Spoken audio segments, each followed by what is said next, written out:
میں یہی سمجھا ہوں کہ آپ نے شاید یہ مجھ سے پوچھا ہے کہ ان حالات کے اندر کووڈ میں جو ایک اوور آل سٹریس اور ڈپریشن جو ہے وہ معاشرے میں کریٹ ہوتی ہے، اس کو کیسے کوپ کیا جائے۔ اس سلسلے میں میں کوٹ کروں گا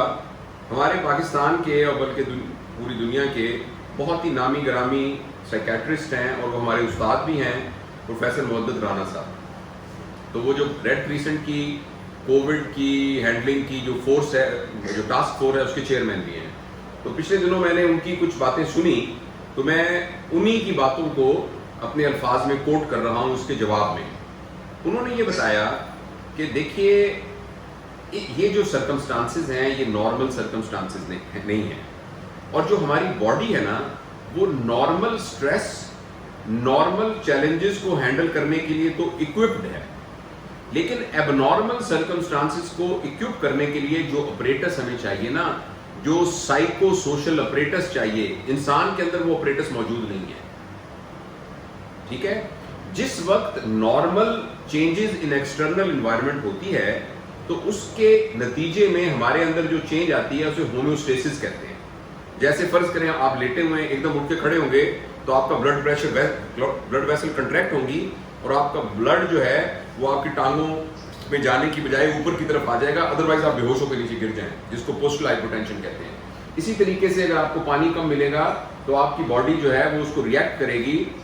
اور آپ کے اینٹی ڈائیوریٹک ہارمون کے اندر چینجز آ جائیں گی، اور آپ کا پانی کنزرو ہونا شروع ہو جائے گا۔ بہت گرمی لگے گی تو پسینہ آنا شروع، وغیرہ وغیرہ۔ یہ تمام چینجز ہومیوسٹیسس کہلاتی ہیں، اور ہومیوسٹیسس ایک ٹیمپریری فینومینا ہوتا ہے۔ اسی طریقے سے ہمارے اندر ایک مینٹل ہومیوسٹیسس بھی ہوتی ہے، جس کے اندر جب ہم ایب نارمل سرکمسٹانسز میں ہوتے ہیں تو اس کو کوپ کر جاتے ہیں، لیکن جو ایب نارمل سرکمسٹانسز ہے اس کے لیے ہمارے اندر ایبلٹی نہیں ہے۔ اس لیے کسی بندے کا بھی ڈپریشن میں جانا، کسی بندے کا بھی سٹریس میں جانا، یہ ایبسولوٹلی نارمل ہے۔ تو اس سلسلے میں مختلف لوگ اپنے ٹیمپرامنٹ کی وجہ سے مختلف ریئیکٹ کرتے ہیں۔ پروفیسر محدت رانا صاحب یہ کہتے ہیں کہ اگر ایک آدمی گھر سے نہیں نکل رہا، وہ ڈرا ہوا ہے، وہ کہتا ہے مجھے کچھ ہو نہ جائے، تو آپ اس کا مذاق اڑانا اور کہنا کہ کتنا ڈرپوک آدمی ہے، دیکھو یار میں نہیں بھاگا پھر رہا، یہ کیوں پھر رہا ہے۔ یہ بالکل صحیح نہیں ہے، اس لیے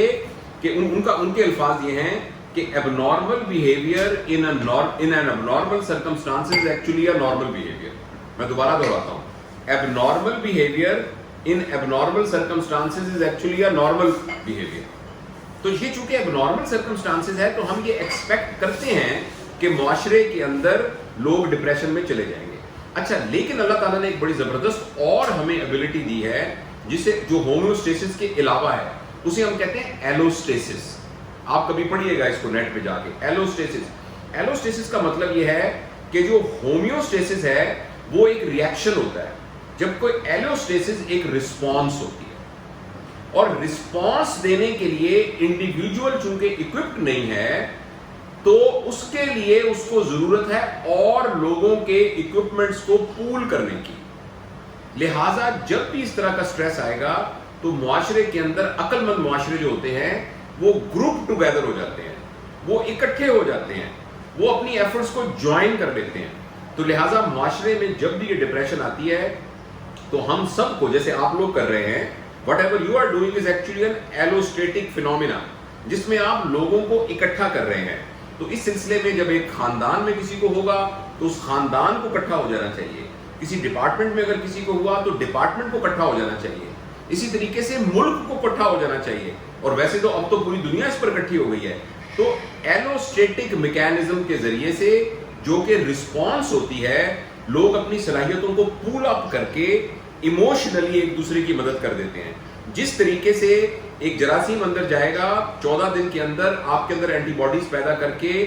ایک فزیکل امیونٹی کریٹ کر دے گا۔ اگر ہم سب لوگ ایک دوسرے کو سپورٹ کریں، ایک دوسرے کی مدد کریں، اور یہ جو سپورٹ ہے وہ صرف بات زبانی نہیں، جیسے فرض کریں میں ایک ہاسپٹل کو رن کرتا ہوں، اس ہاسپٹل کے اندر ایک آدمی جو ہے وہ کورونا میں ہو گیا، آپ نے کہا بھی تم 14 دن کے لیے چلے جاؤ، اس کا پہلا فکر یہ ہوگا کہ 14 دن کی تمہاری تنخواہ بند ہو جائے گی۔